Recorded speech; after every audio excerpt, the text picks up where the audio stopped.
제가 지난 2주 전에 그 토론토에 갔을 때 굉장히 많은 분들을 오랜만에 만났는데요. 그 중에 오늘 말씀과 관련해서 두 분의 이야기를 좀 여러분과 같이 나누고 싶습니다. 각각 다른 자리에서 따로 만났습니다. 근데 두 분 다 제가 토론토에서 목회할 때 그 교회, 제가 목회하던 교회에 나오시던 분들입니다. 한 분은 그때나 지금이나 신앙에 대해서 좀 냉랭하시고 늘 믿음과는 거리를 좀 이렇게 두시면서 사시는 그런 중년의 수학 선생님이십니다. 부부가 다 수학 선생님이세요. 그리고 다른 한 분은 그때나 지금이나 교회 생활 굉장히 열심히 하시고 또 늘 믿음 안에서 살아가는 그런 젊은 변호사입니다. 그때는 청년이었는데 결혼도 하고 지금 이제 변호사가 됐죠. 먼저 수학 선생님 얘기부터 좀 먼저 하겠습니다. 제가 그 주에 이제 금요일, 토요일, 그리고 주일, 그리고 월요일 날 이제 돌아왔는데 주일 날 거기에 어느 교회에서 설교를 맡아서 하게 됐습니다. 그런데 그 수학 선생님이 그 교회에 오신 거예요. 근데 제가 좀 놀랬죠. 왜냐하면 제가 거기서 그 교회 간다는 얘기도 거기서 설교한다는 얘기도 누구한테도 하지 않았거든요. 그런데 그분이 와 계신 거예요. 그래서 오랜만에 뵙기도 하고 어떻게 알고 오셨을까 놀라기도 했죠. 근데 좀 더 놀란 것은 제가 이제 설교하는 사람이니까 앉아 있을 때는 모르다가 설교하려고 딱 나와서 보니까 그분이 와 계셔서 놀랐거든요. 그런데 더 놀란 것은 설교를 하는 내내 울기 시작하시는 거예요. 내내 끝날 때까지 우세요. 끝나고 인사할 때도 눈물을 또 주르륵 쏟으시고. 워낙 차분하신 분이고요. 굉장히 이성적이시고 제가 아는 한 그 같이 토론토에서 알고 지내는 동안 우는 한 번도 운 적이 없으신 분이에요. 근데 그래서 속으로 무슨 일이 있으신가 보다. 무슨 어떤 곡절, 사연이 있으신가 보다. 그렇게 생각했어요. 그런데 그날 저녁에 마침 그 집 아들과 저녁 식사를 했습니다. 그 집 아들은 제가 고등학교 때 기타를 가르쳐준 인연으로 또 오래 알고 지냈죠. 그래서 뭐 그때부터 알아서 지금 결혼을 해갖고 가정을 꾸렸어요. 그래서 그 집에서 저녁을 먹으면서 그 부모님도 오신 거죠. 그래서 그 수학 선생님도 오셨습니다. 그래서 그동안 얘기를 좀 들었어요. 그동안에 교회를 거의 다니지 않으셨답니다. 그러다가 수년 전에 그 자기 친구가 좀 초대를 해서 어떤 교회를 가시게 됐대요. 근데 그때 그 교회에서 캐네디언 목사님이 설교를 하시는데 God loves you 이렇게 하나님이 당신을 사랑하십니다. 설교 중에 한 구절을 이렇게 딱 선포를 하시는데 God loves you 하는데 갑자기 확 자기에게 그 말씀이 마치 이렇게 어떤 힘처럼 어떤 불덩어리처럼 확 다가오더라는 거예요. 이건 나한테 하시는 말씀이네 라고 생각할 수밖에 없는 그런 감정의 동요를 경험하셨다는 겁니다. 그리고 집에 와서 가족들하고 나누는데 거기 가족들이 전부 다 굉장히 냉철한 가족이에요. 절대 그렇게 생각하지 말라고 이렇게 말렸답니다. 엄마 그거는 주관적인 생각이야. 감상적인 해석이야. 여보 괜히 비이성적인 광신에 빠지지 마라. 이렇게 타일렀답니다. 그래서 그냥 넘어갔대요. 그리고 시간이 흘렀습니다. 이번에 제가 토론토에 온다는 소식을 이제 듣고 그 교회에 제가 설교했던 그 교회에 자기 아는 후배가 있는데 그 후배가 어떻게 알고 이분한테 얘기를 했대요. 그래서 제가 온다는 거를 알고는 그냥 오랜만에 반가운 마음에 인사할 겸 온 거예요. 그래서 찾아왔는데 그날 제가 한 설교가 우리 교회에서도 했던 설교에 아버지께로 탕자 이야기 가지고 우리가 하나님이 아버지의 마음으로 늘 우리 모두가 돌아오기를 기다리시는 분이고 또 아버지의 마음으로 우리를 사랑하시고 하나님이 그런 분이다. 우리는 어디서든 언제 어디서든 아버지께로 늘 돌아와야 한다. 뭐 그런 메시지였어요. 기억나셔야 되는데 별로 기억이 안 나시는 눈치시네요. 아무튼 그 설교를 했거든요.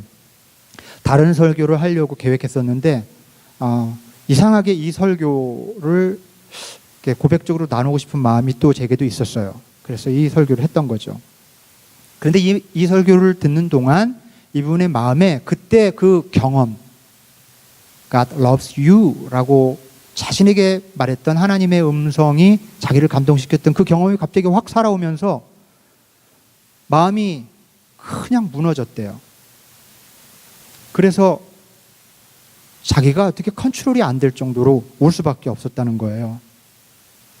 그런데 이번에도 남편과 아들의 시선을 의식하는 거예요. 이분이 남편과 아들이 자꾸 이상한 사람 취급하니까 광신자 되면 안 돼, 아니야, 노노노노노, 그러지 마 이렇게 하는 그 가족의 분위기 때문에 온 마음을 다해서 억누르고 이런 감정에 빠지지 않으려고 애를 쓰는 것 같아 보였습니다. 두 번째 얘기, 이번엔 젊은 변호사 이야기를 좀 나눌게요. 이 친구는 청년 시절부터 진짜 열심히 교회를 다니고 교회를 섬기고 무슨 일이든 막 나서서 하는 그런 친구입니다. 열심히 공부해서 변호사가 됐어요. 또 신학까지 공부했습니다. 그래서 파트타임으로 토론토에 있는 큰 교회에 또 파트타임 사역자로도 일을 하는 거예요. 주말에는 전도사로 일하고 주중에는 변호사로 일하는 거죠. 결혼해서 아이도 둘이나 낳았습니다. 집도 장만했어요. 굉장히 가난했었거든요.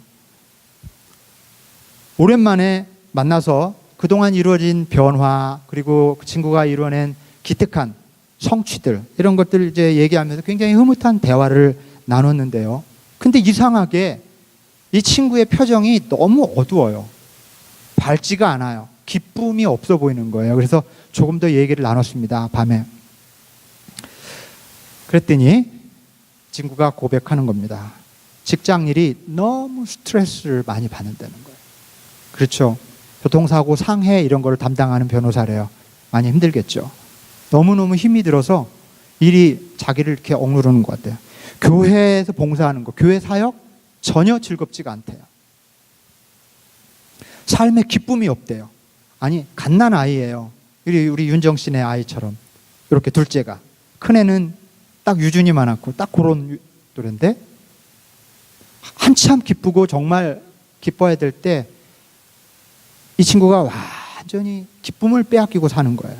누가 봐도 열심히 신앙생활하는 성공적인 모범적인 신앙인처럼 보였는데 실제는 삶이 전체적으로 burn out 되어 있는 그런 삶을 살고 있었던 거예요. 저는 이 여러 만남 가운데 이 두 만남을 이렇게 돌이켜보면서, 이 두 사람의 삶을 돌이켜보면서 이 두 분의 모습이 오늘날 현대인들이 직면한 믿음의 딜레마를 보여주는 아주 좋은 두 개의 창이라는 생각을 했습니다. 윈도우. 수학 선생님은 이성의 힘으로 최선을 다해서 믿음을 거부하려는 현대인의 모습을 보여줍니다. 젊은 변호사는 믿음을 가지고 누가 봐도 크리스찬이라는 이름표를 달고 살지만 사실은 믿음이 그의 삶에 별로 작동하지 않는 많은 크리스찬들의 모습을 또 보여줍니다. 여러분, 왜 오늘날 믿음은 비신앙인들에게는 거부해야 될 어떤 것이 되고 신앙인들에게는 작동하지 않는 허울 같은 것이 되어버렸을까요? 여러분, 오늘 믿음에 대해서 좀 생각해 보려고 합니다. 여러분은 어떠십니까? 여러분에게 믿음은 어떤 것입니까? 가능하면 내 이성과 논리와 상식으로 조금 거부감을 두고 거리를 두고 두어야 될 어떤 것입니까? 혹은 여러분의 믿음이 여러분의 삶을 정말 기쁘고 행복하고 은혜롭게 하는 그런 힘으로 작동을 하고 있습니까? 그런 분도 분명히 계시겠지만 오늘은 굉장히 많은 경우 그렇지 못한 경우를 염두에 두고 제가 이 말씀 좀 나누고 싶습니다. 믿음.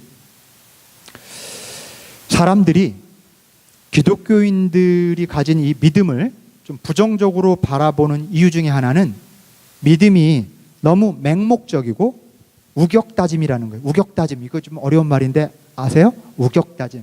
막 그냥 막 힘으로 그냥 믿어, 이런 거죠. 아마도 교회 다니시면서 그냥 무조건 믿어 이런 말 한 번쯤 들어보셨을 거예요. 그죠? 따지지 마라. 의심하지 마라. 믿어. 믿어지지 않아도 따지지 말고 아멘으로 받아. 이런 가르침 받아보셨을 거예요. 사실 우리는 이런 방식으로 믿음을 배웠습니다. 그러다 보니까 생각할 줄 아는 사람들, 질문할 줄 아는 사람들, 논리적인 사람들, 이성적인 사람들은 이 믿음을 받아들이기가 힘든 그런 것이 되어버렸어요. 여러분, 왜 이렇게 점점점 젊은이들이 교회를 떠나는지, 정말 놀라운 그 통계에 의하면 이 미국 서구 사회에서 고등학교 때까지 신앙생활하던 그 어려서부터 신앙생활을 아들도 대학 가면 열에 7명 내지 8명이 신앙을 버려요. 왜 그런 줄 아십니까? 생각하게 하거든요. 질문하게 하거든요. 논리적으로 따져보게 하거든요. 그런데 믿음은 그러는 게 아니라고 우격다짐으로 무조건 믿으라고 가르치거든요. 받아들일 수가 없는 거예요. 이 젊은이들에게, 혹은 기존 신앙인들이나 어른들 중에도 이성이 발달한 사람들에게는 믿음이 거북한 거예요. 여러분, 정말 믿음이 이렇게 무조건 믿으면 되는 그런 것일까요? 이성은 팽개쳐 버리고 아멘 하면 믿음이 생기는 걸까요? 제가 믿음에 대한 오해를 좀 짚어보느라고 이런 질문을 던집니다. 또 이런 오해가 있어요. 믿음을 크기로 말하는 경우가 있어. 믿음의 크기. 여러분, 보통 믿음이 큰 분들은 믿음 생활 오래 하신 분들한테 그런 얘기 하죠. 믿음이 참 좋다. 믿음이 좋다는 말의 반대말이 뭘까요? 문자적으로 하면 믿음이 나쁘다죠.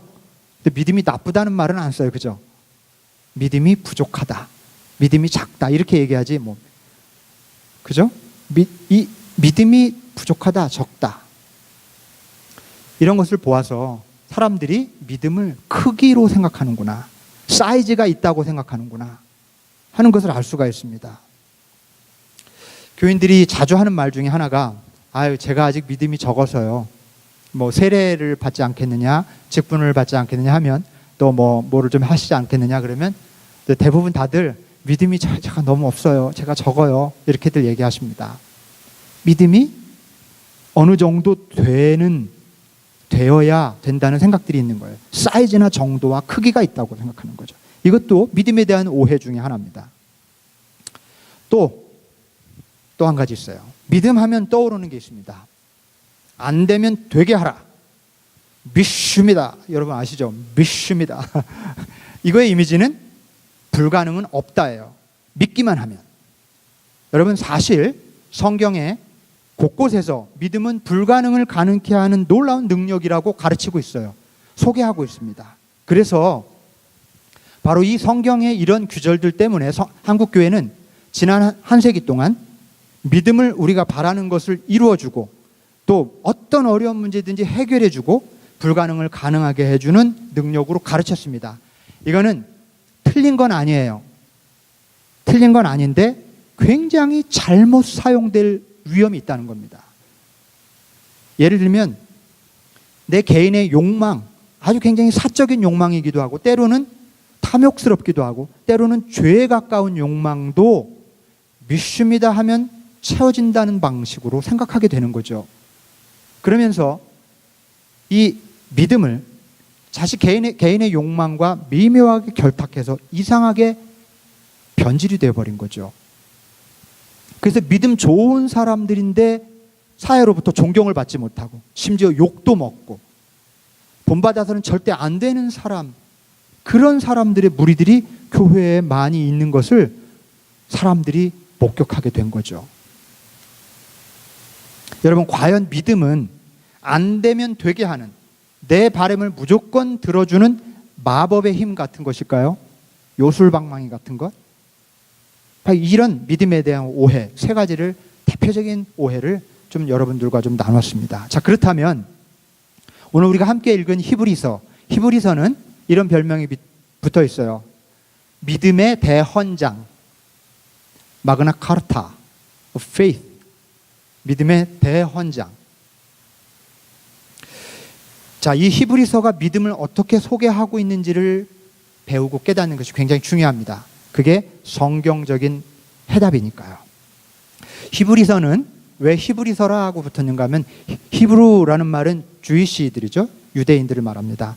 이 유대 전통에 익숙한 독자들을 염두에 두고 구약적인 관점에서 예수님을 소개하려고 애쓴 서신서입니다.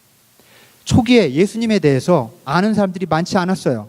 그냥 몇몇 사람들만 알았어요. 특히 유대인들은 유대교를 믿었거든요. 예수를 잘 몰라요. 그러니까 유대교의 관점에서, 히브리적인 관점에서 예수를 소개하는 그런 책이 필요했겠죠. 그게 히브리서입니다.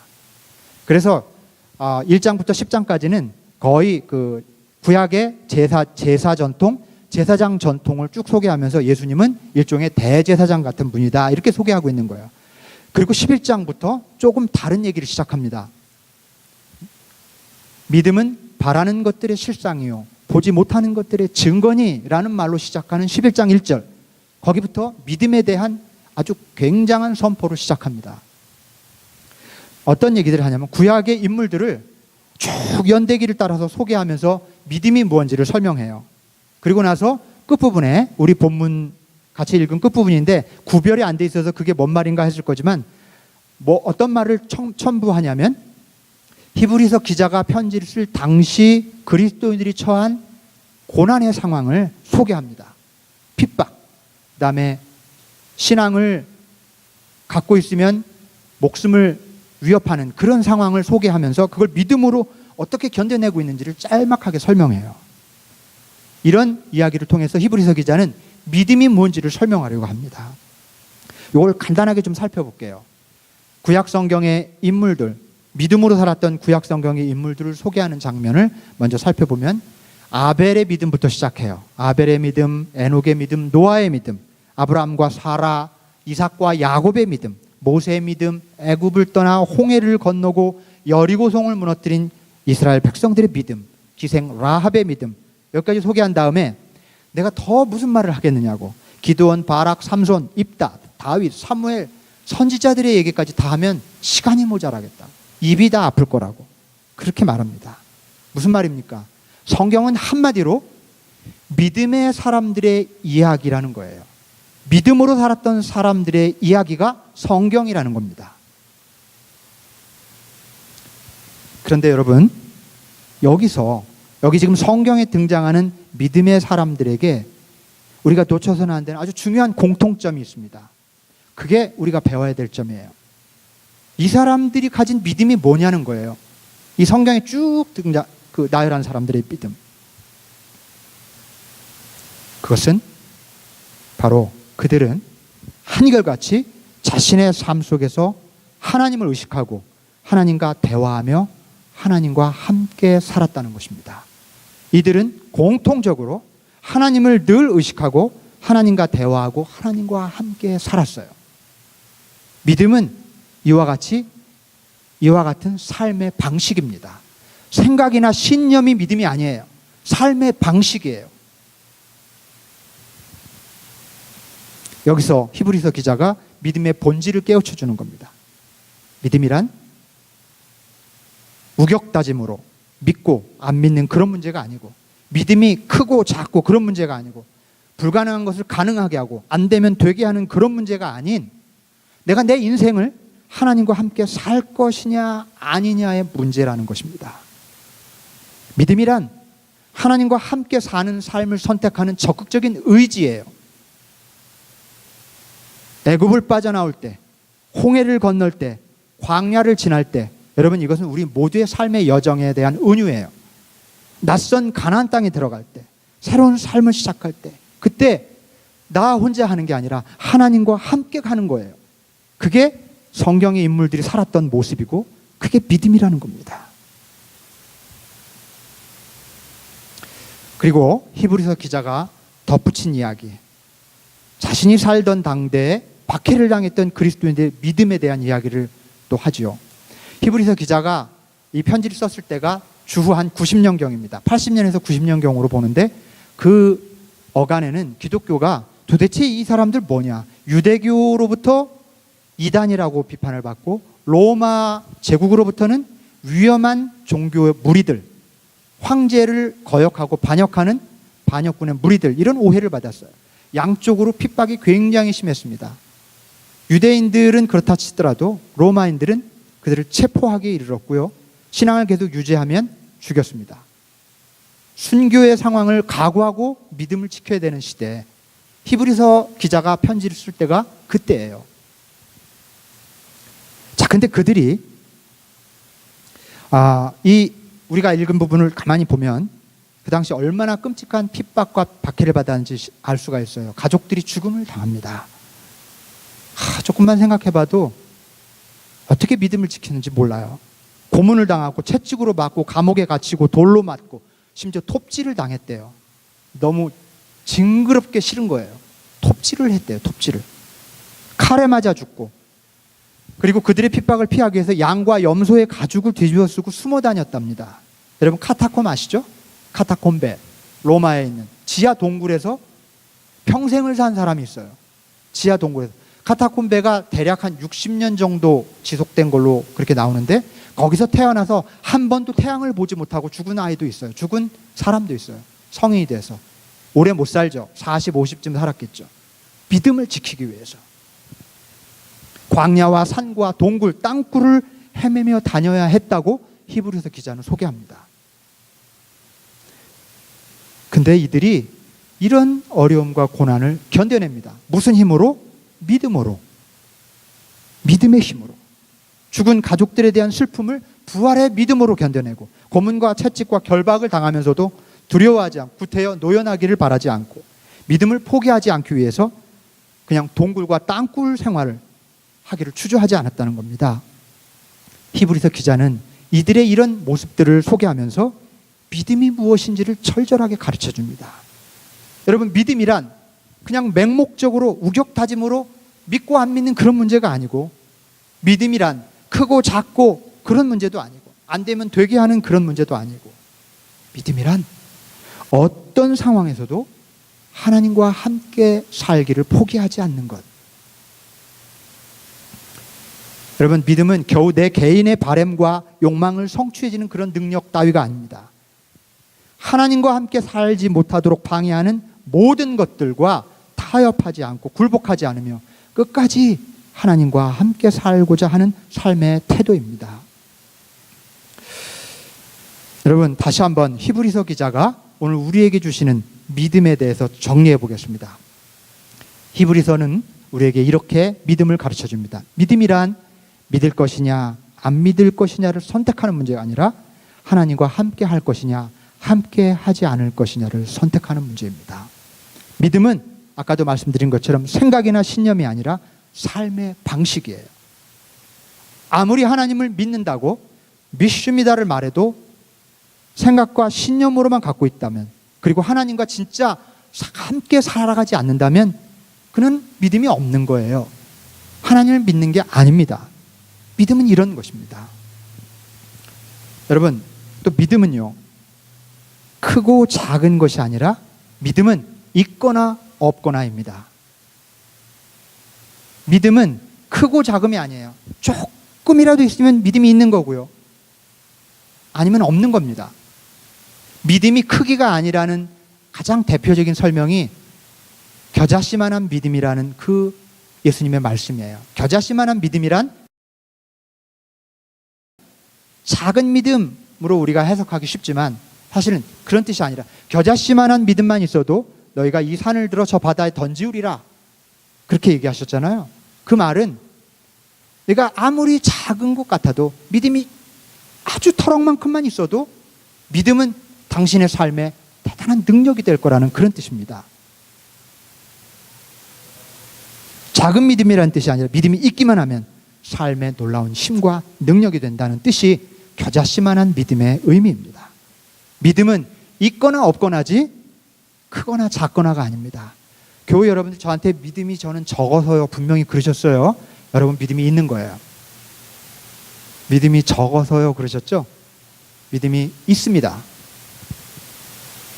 또 믿음이란 불가능을 가능하게 하는 그런 마술적인 힘이 아니라 인생의 어려움과 고난을 하나님과 함께 살아가면서 돌파해내는 능력입니다. 삶의 방식. 여러분, 우리 시대에는 그런 박해가 없어요. 뭐 너무 편하죠. 그런데 천만의 말씀입니다. 아주 우리 시대처럼 신앙의 박해가 교묘하게 집중 포화를 날리는 때가 없습니다. 여러분, 우리는 교회에 다니고 신앙생활 하니까 그냥 신앙생활 하는 것 같지만 실은 그것과 상관없이 얼마나 수많은 이 시대의 문화의 핍박의 형태도 아니에요. 교묘하게, 달콤하게, 아주 그럴듯하게 하나님과 함께 살아가지 못하게 합니다. 하나님과 함께 살아가지 못하게 하는 모든 현상, 이게 핍박이에요.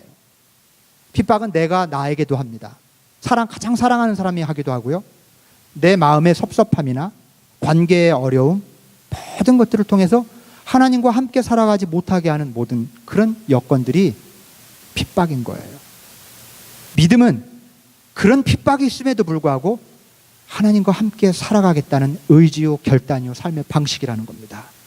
여러분, 이 핍박을 견디실 수 있는 믿음이 있기를 바랍니다. 어떤 상황에서도 아무리 실망하고 절망하고 아프고 괴롭고 달콤한 것이 있다 해도 하나님을 의식하고 하나님과 대화하며 살아가는 삶, 하나님과 함께 사는 삶을 포기해서는 안 됩니다.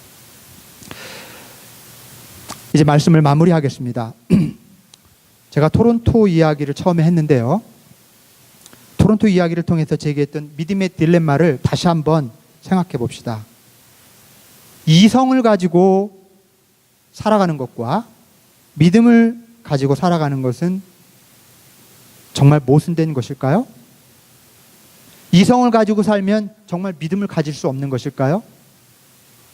믿음을 갖고 산다는 것은 이성을 포기한다는 뜻일까요? 저는 아니라고 분명하게 말씀드립니다. 여러분, 믿음은 이성과 모순되는 개념이 아니라 범주가 완전히 다른 두 개의 개념입니다. 우리는 두 개 다 활용해야 해요. 우린 이성적으로 살아야 합니다. 질문할 줄도 알고 의심할 줄도 알아야 합니다. 하나님이 주신 재능이에요. 우리가 이 세상을 살아가도록 주신. 그러나 이성을 발휘해야 할 삶의 순간이 있고 믿음을 가지고 살아가야 될 삶의 순간이 있습니다. 믿음을 가지고 살아가야 할 순간에 이성을 사용할 필요가 없고 이성을 가지고 살아가야 할 순간을 믿음으로 대체할 필요가 없는 거예요. 두 개는 각각 다른 우리 삶의 고유 영역이라는 말입니다. 여러분, 보고 만지고 증명할 수 있는 것, 자, 여기 이 책이 있어요. 블랙북이죠. 누구나 지금 제가 만지고 있고 제가 보고 있고 여러분도 보고 있어요. 이것을 저는 믿습니다 이렇게 말하지 않아요. 그렇죠? 보고 만지고 또 증명할 수 있는 것은 믿는다고 말하지 않습니다. 하지만 내 이성으로 이것이 어떤 색을 띠고 있는지, 무게는 얼마나 되는지 판단할 수 있어요. 이걸 내가 가질 만한 책인지 아닌지 내 이성으로 생각할 수 있습니다. 그러나 볼 수도 없고 만질 수도 없고 증명할 수도 없는 세계가 분명히 존재합니다. 그렇죠? 그때 이성을 써서는 안 돼요. 필요도 없고 소용도 없고 워킹하지 않습니다.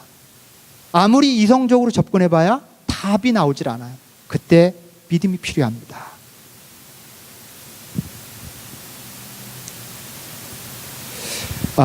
이성이 다루는 세계와 믿음이 다루는 세계가 근본적으로 다르다는 것. 따라서 우리는 이성적으로 살면서도 믿음을 가지고 살 수 있습니다. 둘은 모순이 아니기 때문입니다. 저는 토론토의 수학 선생님이 자신의 삶에 일어나는 증명할 수도 없고 보고 만질 수 없는 그 영혼의 이상한 현상을 믿음으로 받아들이고 하나님과 함께 살아가셨으면 좋겠습니다. 동시에 여러분 가운데 이성 때문에 믿음을 적극적으로 받아들일 수 없는 여러분들도 마찬가지로 그 이성 때문에 믿음 생활하는데 곤란하시다면 여러분 그것을 내려놓고 볼 수도 만질 수도 증명할 수도 없는 세계를 믿음으로 받아들이시고 하나님과 함께 살아가실 수 있기를 바랍니다. 왜 신앙생활을 하는데 열심히 하는데도 삶에 기쁨이 없을까요? 왜 행복하지 않을까요? 믿음의 형식만 있을 뿐 알맹이, 믿음의 본질을 살지 못하기 때문입니다. 여러분, 믿음의 알맹이, 믿음의 본질이 무엇입니까? 오늘 말씀의 핵심입니다. 내가 내 인생을 정말 하나님과 함께 살아가는 겁니다. 삶의 어려움과 고난이 찾아와도 하나님과 함께 사는 삶을 포기하지 않는 겁니다. 하나님과 함께 살지 않으면 우리 믿음은 껍데기가 되고 우리 삶에 아무 능력이 되지 않습니다. 교회를 100년, 1000년을 다녀도 아무리 주여 주여를 외쳐도, 아무리 정말 많은 봉사를 해도 기쁨이 없는 이유, 내가 정말 내 삶에 주님과 함께 살아가는 그 동행하는 기쁨이 없기 때문에 그렇다는 사실. 저는 토론토의 그 젊은 변호사가 하나님과 정말 진실로 함께 사는 삶을 통해서 삶의 기쁨을 회복했으면 좋겠습니다. 동시에 우리 크리스찬으로서 우리 교회를 섬기며 살아가는 우리 교우 여러분 모두도 여러분의 삶에 믿음의 생기가 돋고 정말 크리스찬으로 살아갈 수 있기를, 주님과 함께 더불어 살아감으로 그렇게 되시기를 주님의 이름으로 축원합니다. 기도하겠습니다.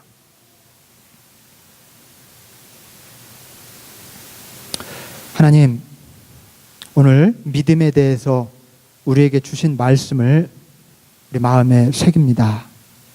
주여, 우리 각자가 다 다르지만 믿음에 대해서 우리가 새겨야 될 메시지가 있는 줄로 압니다. 내 상황에 맞게 주님, 믿음을 생각하고 또 받아들이고 진정한 믿음 생활을 할 수 있는 저희들이 되게 도와주시옵소서.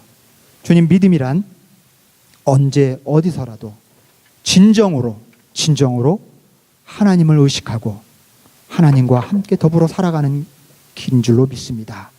이 일을 위해 우리가 할 수 있는 최선을 다하게 하시고 마음과 뜻과 정성을 다하게 하여 주시옵소서. 우리 주 예수 그리스도의 이름으로 기도하옵나이다. 아멘.